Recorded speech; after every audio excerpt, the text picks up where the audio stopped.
जब सब साथ छोड़ जाते हैं, अपने आप को कोई आशा नहीं दिखती, हम लगता है कि अंधेरी गुफा में कैद हो चुके हैं, तो प्रकाश की किरण बन के आते हैं हमारे प्रभु श्री कृष्ण। उसी समय साथ देते हैं जो इस संसार ने जिसको अनाथ बना दिया है उसके नाथ बन जाते हैं, जिसका कोई नहीं होता उसके सर्वस्व बन जाते हैं। यही श्री कृष्ण का स्वरूप है, यही श्री कृष्ण का भाव है। जिन भगवान को हम दुत्कारते रहते हैं कि हाँ कोई भगवान नहीं होता, परंतु जब वही विपत्ति आती है तो वही भगवान सहायता करते हैं और संसार में कोई व्यक्ति सहायता नहीं करता है। कल हमने श्री बाईसा के चरित्र में श्रवण करा है कि कैसे भोजराज जी को श्री कृष्ण के दर्शन प्राप्त हुए और श्री कृष्ण के दर्शन करते करते ही अपने प्राणों को श्री भोजराज जी ने विलीन कर दिया है। पर जाने से पूर्व बाईसा की जो जिम्मेदारी है वो श्री रतन सिंह को दे गए हैं। ये कहा कि रतन सिंह तुम्हें ध्यान रखना है, तुम्हारी ये जो बाईसा हैं, तुम्हारी भाभीसा हैं, ये तुम्हारे लिए माँ समान है, इनका प्रत्येक आदेश का तुम्हें अनुसरण करना है। इस समाज में, इस रनिवास में उनको कोई समझ नहीं पाता, तुम्हें उनकी ढाल बन के रहना है। और रतन सिंह वादा करते हैं कि अपनी कुल देवी से अधिक आदेश इनका मानूंगा, श्री जी से अधिक आदेश इनका मानूंगा। यहाँ श्री जी का मतलब राधा रानी नहीं है, श्री जी मतलब वहाँ के क्षेत्र में राजा को श्री जी कहते थे, तो महाराणा सांगा से भी अधिक आदेश जो है श्री बाईसा का मानूंगा, ऐसा वर्णन श्री रतन सिंह करते हैं। और इधर बाईसा भी अत्यंत दुखी हैं, आंखों से झरझर अश्रु प्रवाह हो रहे, एक दिन तो रोती ही रही हैं, क्योंकि इतना बड़ा भगवत भक्त, इतना प्रेमी सखा उनको छोड़ के चला गया। हम क्रम बता रहे थे कि निवृत्तिनाथ जी, बिहारी दास जी, राव दूदा जी और अब श्री भोजराज जी। बीच में ये भी संदेश आया कि माता पिता का भी शरीर छूट गया है। श्री बाईसा कह रही हैं अब तो यही हो गया, मेरे तो गिरधर गोपाल दूसरो न कोई। अच्छा, आप कोई देखे कि बड़ा संकट है, बड़ी विपत्ति की स्थिति है, पर यही श्री कृष्ण साथ निभाएंगे। विपत्ति क्यों आती है भक्त के जीवन में? आती पहली बात उन्हीं भक्तों के जीवन में जिनके अंदर सामर्थ्य होता है। जिनके अंदर सामर्थ्य नहीं होता उनके जीवन में प्रभु परीक्षा नहीं लेते। प्रभु अंतर्यामी है, सबकी हृदय की बात जानते हैं, सबकी सामर्थ्य जानते हैं कि कौन कितना प्रभु से प्रेम करता है, उसको वैसी ही परीक्षा प्राप्त होती है। यहाँ तो ऐसी परीक्षा हो रही है जहाँ पे पहले ही पेपर आउट हो चुका है तो प्रभु की जो परीक्षा है वो भी बहुत बड़ा लाड है।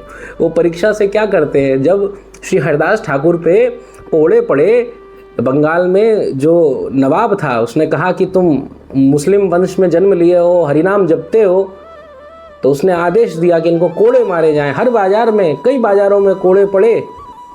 उस समय रक्त निकल रहा था, पर हरिदास ठाकुर हरे कृष्ण कृष्ण कृष्ण हरे हरे, हरे राम राम राम हरे हरे गा रहे हैं। कैसे गा पा रहे हैं? अपने अंदर सच्चिदानंद में है, वो उस अवस्था में है, वो नाम में एकाकार हो चुके हैं, इसीलिए उन्हें संसार से कोई प्रभाव ही नहीं पड़ता है। यही तो लीला है। हम सोचते हैं हरिदास ठाकुर के संग तो ऐसी परीक्षा ली, हमारे संग क्या होगा? अरे भैया, आप क्या हरिदास ठाकुर के बराबर हैं? विचार करें। ठाकुर जी हर भक्त को जानते हैं, हर भक्त के हृदय को जानते हैं, क्योंकि उसी हृदय में रहते हैं। ये सब परीक्षाएं बाईसा के संग हो रही हैं, क्योंकि बाईसा पहली बात तो ऐसा सामर्थ्य रखती हैं। बाईसा स्वयं वर्णन करती हैं, आगे जाकर मिथिला नामक इनकी एक सखी है, वो कई सारे प्रश्न पूछती है। उसमें से एक प्रश्न होता है कि क्या भागवत सच्ची है? बाईसा कहती है तुझको झूठी लगती है क्या? हाँ बिल्कुल सत्य है, पर ये दशानन और ये सब बातें मुझे समझ में नहीं आती। ऋषियों का श्राप देना आज तो नहीं दिखता।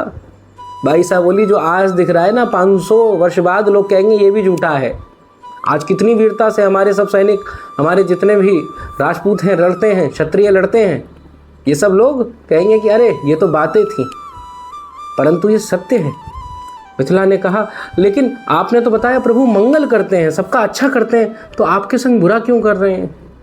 भाई साहब बोलती हैं कि एक चीज़ बता, अब मैं तुझे कैसे समझाऊं?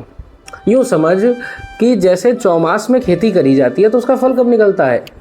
मिथिला बोली कि वो तो अश्विन कार्तिक में निकलता है, तो अश्विनी कार्तिक में उसका फल निकलता है, तो ऐसे किस जन्म का हमारा कर्म होगा, और वो प्रभु इस समय निकलवा रहे हैं। इसी को प्रारब्ध कहते हैं। ये प्रारब्ध है। उदाहरण में बड़ा सुंदर कथा है, अब इसका प्रमाण तो हमें नहीं पता, पर सुना है कि श्री भीष्म पितामह बड़े परेशान थे, तब श्री कृष्ण आए हैं, तो उन्होंने खूब स्तुति करी, वंदन करा, वो तो ठीक है, पर अंत में प्रश्न पूछा ठाकुर जी से कि मुझे किस अपराध का ये जो दंड है, मैं अपने पूरे जीवन में ऐसा कोई जघन्य अपराध नहीं देख पा रहा हूँ जिसके कारण मुझे ये दंड मिले। हे प्रभु, कृपा करके बताइए कि ये कौन से अपराध का दंड है। मैं अपने 100 जन्मों को देख सकता हूँ, 100 पूर्व जन्मों को मनुष्य के रूप में, मैंने ऐसा कोई अपराध नहीं करा। श्री कृष्ण कान के पास आए, बोले 101। बोले इतने जन्म होते हैं? हाँ, इतने जन्म होते हैं। यही तो अद्भुतता है। इसीलिए कह नहीं सकते। मिथिला को समझाया, मिथिला प्रश्न पूछती है, ऐसा क्या है कि सारे जितने धर्मात्मा हैं सब पहले दुष्ट ही थे क्या? सब पाप ही करके बैठे, और जितने यहाँ दुष्ट लोग हैं सब लोग पहले धर्मात्मा ही थे जो इतना सुख भोग रहे हैं। बाई सा हंसने लग गई, कहने लग गई, मिथिला तू तो बहुत भोली है। कारण क्या? अब हमारे मन में भी तो आता है, आप लोगों के मन में प्रश्न नहीं आता है कि ये व्यक्ति इतना सुखी क्यों है, ये तो इतना मारता है, ये मुर्गा खाता है, शराब पीता है, व्यभिचार करता है, और हम तो देखो प्रभु के मंदिर जाते हैं, कीर्तन करते हैं, नाम स्मरण करते हैं, हमारे जीवन में संकट क्यों है? बाईसा की बात सुनो। बाईसा कह रही हैं कि मिथिला, अब मैं तुझे कहा बताऊं, ऐसो समझ कि प्रभु जिस पे लाड करे हैं, जैसे कोई माँ होए, तो माँ के सामने बच्चा अगर आ जाए, कीचड़ में लथपथ है, तो माँ उसको क्या तुरंत गले लगा लेगी? पहले उसको साफ करेगी, स्वच्छ करेगी। अब उसमें भले ही बच्चा रोवे, माँ को भला बुरा भी कह दे, पर माँ तो अपना कार्य करेगी ना। मिथिला बोली हाँ, और फिर बाद में उसको गले भी लगाएगी, गोदी भी लेगी। ऐसे ही प्रभु हैं। प्रभु तो इस संसार की माँ से कहीं अधिक प्रेम करते हैं, क्योंकि संसार की जो माता हैं वो सर्वज्ञ नहीं हैं, वो सर्वत्र नहीं हैं, वो सर्वशक्तिशाली नहीं हैं। भगवान में तो ये सब गुण हैं। भगवान बहुत प्रेम करते हैं। होता ये है ना, दुष्ट जनों को भगवान मौका देते हैं। देख, तेरे अंदर दुष्टता है, तू अभी गलत कर रहा है, मैं तुझे अवसर दे रहा हूँ, देख ये सुख भेज रहा हूँ। उसके जीवन के जो सुख के क्षण हैं उनको पहले भेज देते हैं। कारण क्या है? एक बार पाप की मटकी बढ़ जाए, नहीं तो सुधर जाए, नहीं सुधरेगा तो मटकी बढ़ेगी, फिर फूटेगा, फिर ऐसी गति होगी कि कुछ पता नहीं। ऐसे भी कई उदाहरण हैं। कई ऐसे दबंग लोग हुए, गोली के दम पे, शक्ति के दम पे सब जगह चल रहे हैं, मार रहे हैं, पीट रहे हैं लोगों को, और भयंकर भयंकर रोग, किसी को टीवी हो गया, किसी को हैजा हो गया, इन लोगों से मरे हैं। उनके घरों में इस समय कोई दीपक जलाने वाला भी नहीं है, पूरे कुल का अंत हो गया। ये भी सत्य है। हमको लगता है ना, हाँ अरे अभी कर लो, कोई दिक्कत नहीं, कौन भगवान? कोई भगवान नहीं। यमराज बैठे बैठे सब देखते हैं। भगवान तो होते ही हैं, मानो या ना मानो। और यहाँ दंड देने वाले जब जज पुलिस वाले हैं, तो वहाँ यमराज क्यों नहीं होंगे? तो उनका दंड विधान तो होता ही है। बाईसा समझाती हैं कि देखो, और जो भगवान के भक्त होते हैं उनके जीवन में भगवान सोचते हैं अब इसको तो मैं सदा सुखी रखूं, तो इसके लिए क्या करूं?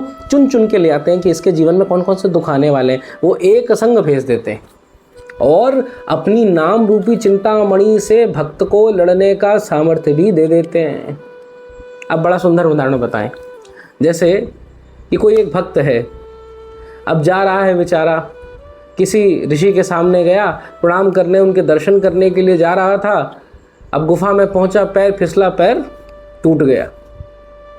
पर भक्त के हृदय का भाव क्या है? कोई संसारी होगा तो कहेगा अरे बताओ, ऋषि के संत के दर्शन करने गए और पैर टूट गया, क्या लाभ हुआ? पर भक्त था, मुस्कुराया, कहने लगा वैसे तो जाता, फिर संसार में चला जाता, फिर लोगों से बातचीत करने लगता, पर अब तो हरि नाम जपूंगा, अब तो प्रभु का नाम ही जपूंगा, अब तो कहीं जाने की चक्कर ही नहीं, ना मैं वापस जा सकता हूँ, अब तो आपके पास ही रहूँगा। तो ये भाव है। समझने की बात इतनी सी है कि भक्त के जीवन में, मान लो कुंडली में लिखा है बड़ा कष्ट है, ये सारे ग्रह हैं, और ग्रह में भी जो जो पाप ग्रह हैं उनकी दशा आ रही है, क्रूर ग्रह हैं उनकी दशा आ रही है, कोई सुख का एक क्षण नहीं है।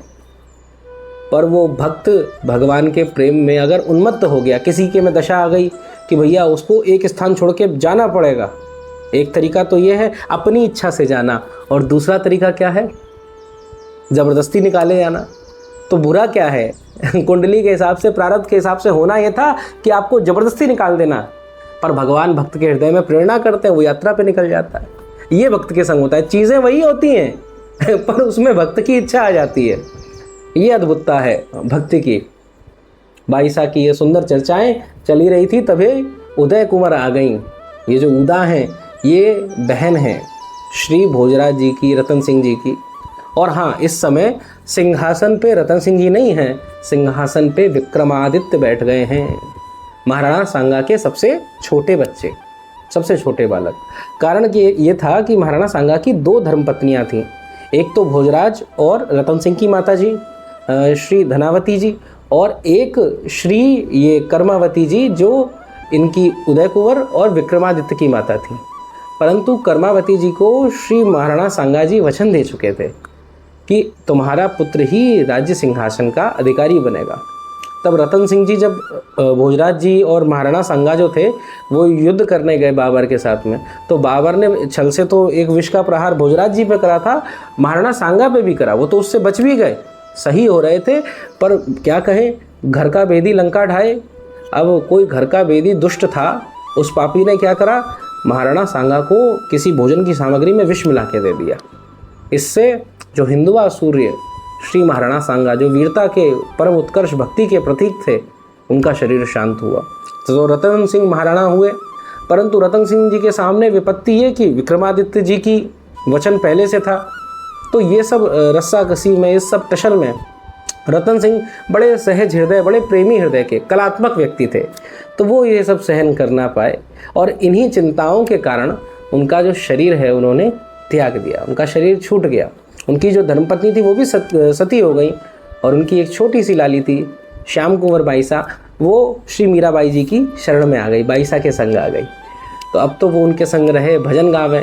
उदय कुंवरी आ गई और ये विक्रमादित्य जब राजा बना तो ये बहुत दुष्ट था, ये बहुत पापी था। अब आप कहो कि एकदम से कैसे दुष्ट निकल आया, राणा सांगा तो इतने अच्छे थे, भोजराज जी भी बहुत बढ़िया थे, रतन सिंह भी अच्छे थे, तो ये फूलों के बागान में कांटा कहाँ से आ गया। तो देखो भैया, जो गुलाब के फूल होते हैं उन्हीं में कांटा होता है, तो छिपा तो रहता ही है, बस ये है पता चलने की देर होए। तो अब बात ये निकली, जो अपने भाव थे ये छिपा के रखते थे। विक्रमादित्य श्री मीराबाई जी को पसंद नहीं करते थे, उनकी भक्ति को, उनके भाव इनके समझ में नहीं आते थे। पर अब जब शक्ति आ गई, वैसे आदर से चुप रहते थे, पर शक्ति आ गई तो सीधे उदय कुंवरी अपनी बहन को बुलाया और कहने लगे, देख, जो बाबू सा होंगे उन्होंने सहन कर लिया होगा इनका नाचना गाना भजन करना, मेरे को सहन नहीं है।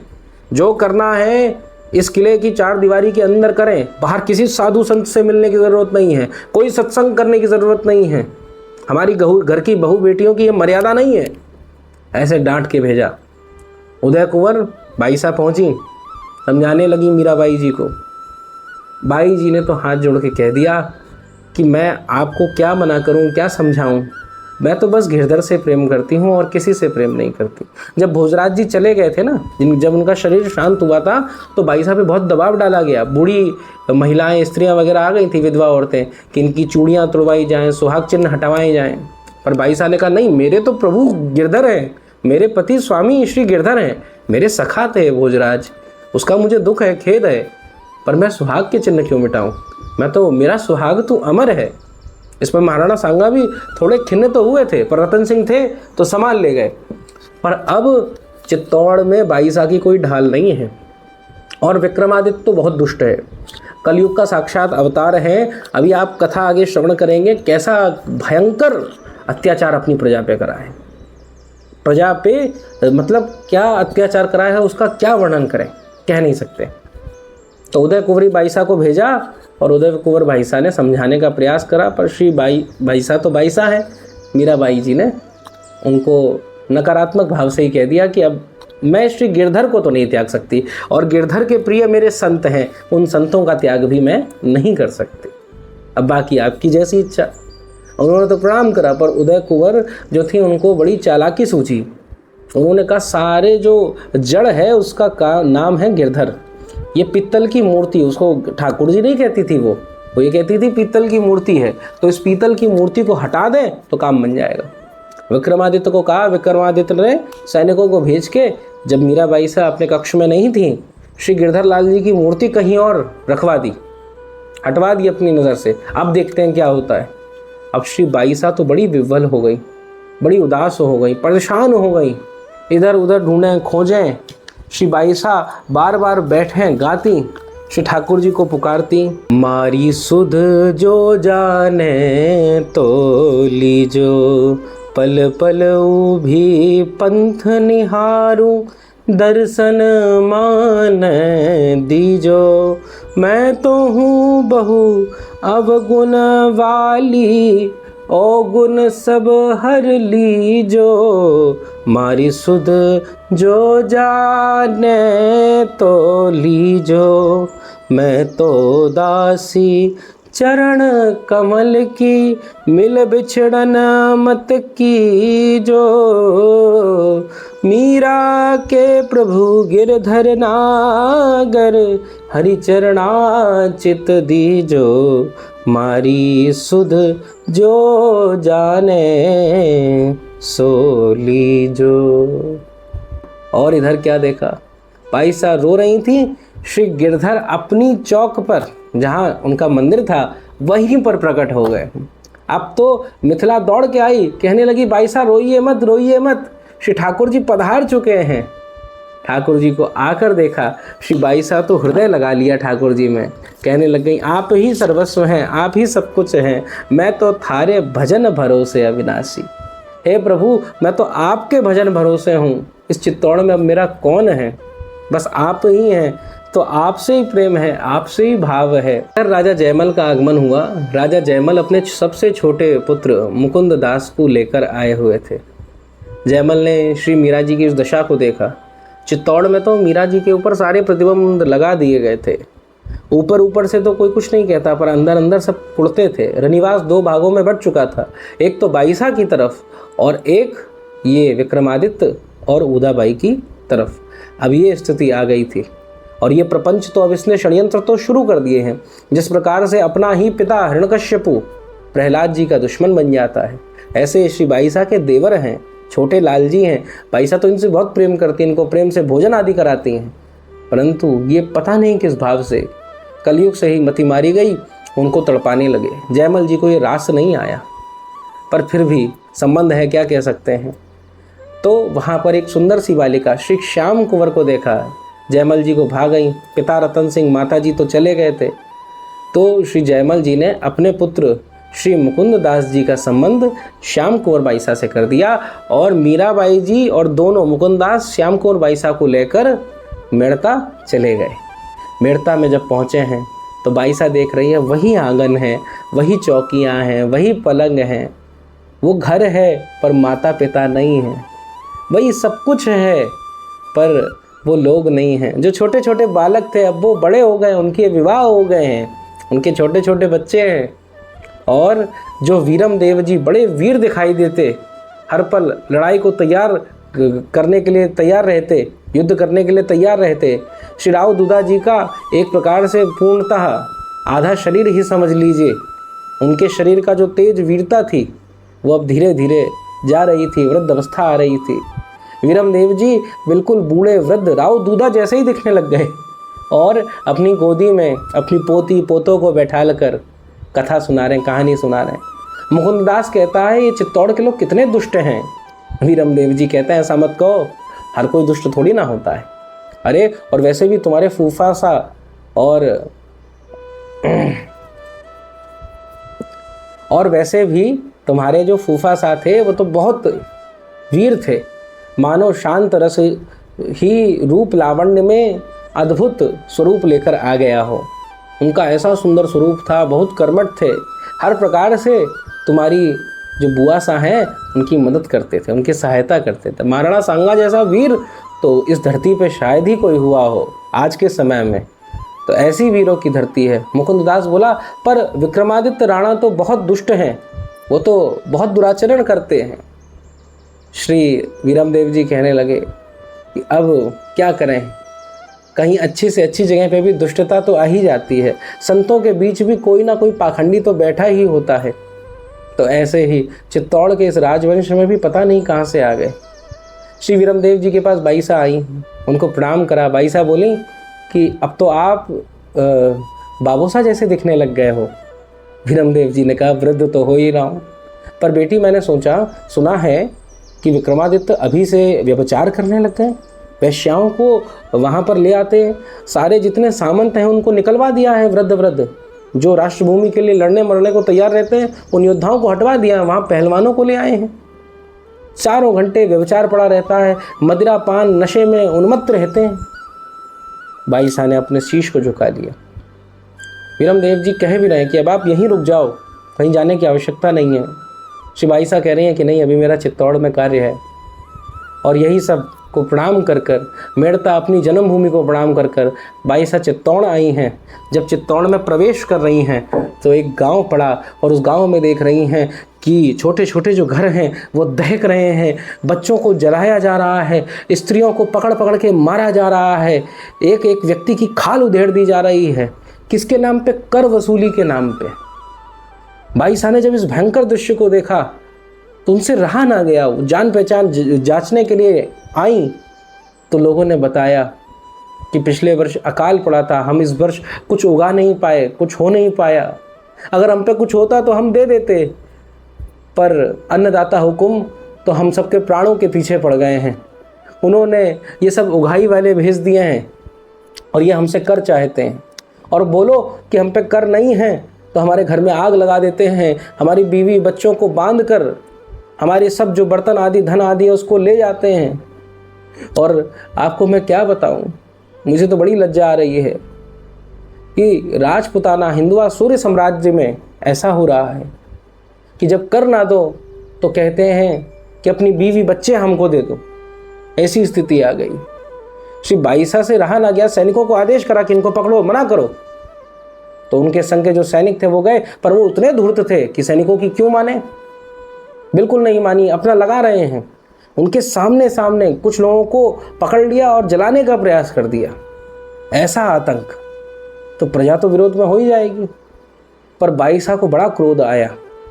बाईसा अपनी पालकी से तुरंत उतर गई, सबके देखते देखते तलवार निकाल ली, बोले कहाँ है अन्याय, आज उसका मैं वध कर दूंगी। मानो श्री बाईसा के अंदर भगवती दुर्गा का तेज प्रकट हो गया हो और छत्राणी खून जो उनकी रगों में दौड़ रहा है वो आज अपना स्वरूप लेके आ रहा है। जैसे वहां पहुंची उन लोगों ने उन पर ध्यान नहीं दिया। अरे कौन है तू जो हमको रोकेगी? तब बाईसा ने अपना परिचय दिया, मैं श्री भोजराज की धर्मपत्नी हूं, यहाँ की सम्राज्ञी हूं, कैसे मुझसे कह रहे हो तुम? जब उन्होंने अपना परिचय दिया तो सब चुप हो गए, सबने अपनी नेत्र बंद कर लिए।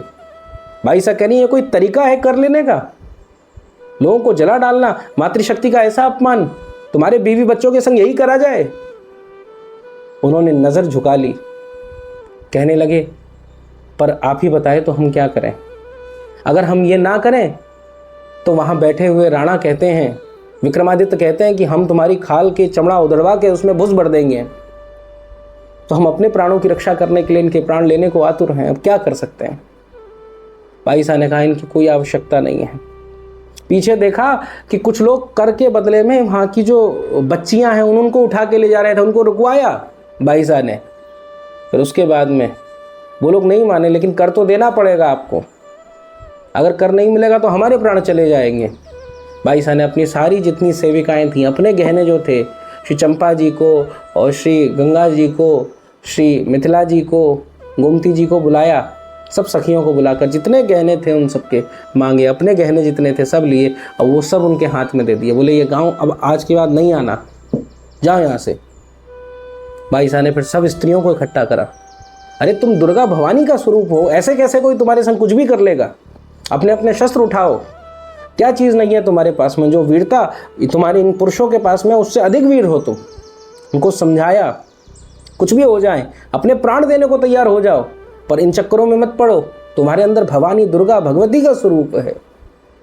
ऐसा सुनकर वहाँ की स्त्रियां तो बड़ी कृतार्थ हुई और अब पूरी प्रजा में श्री बाईसा की तो जय जयकार हो गई।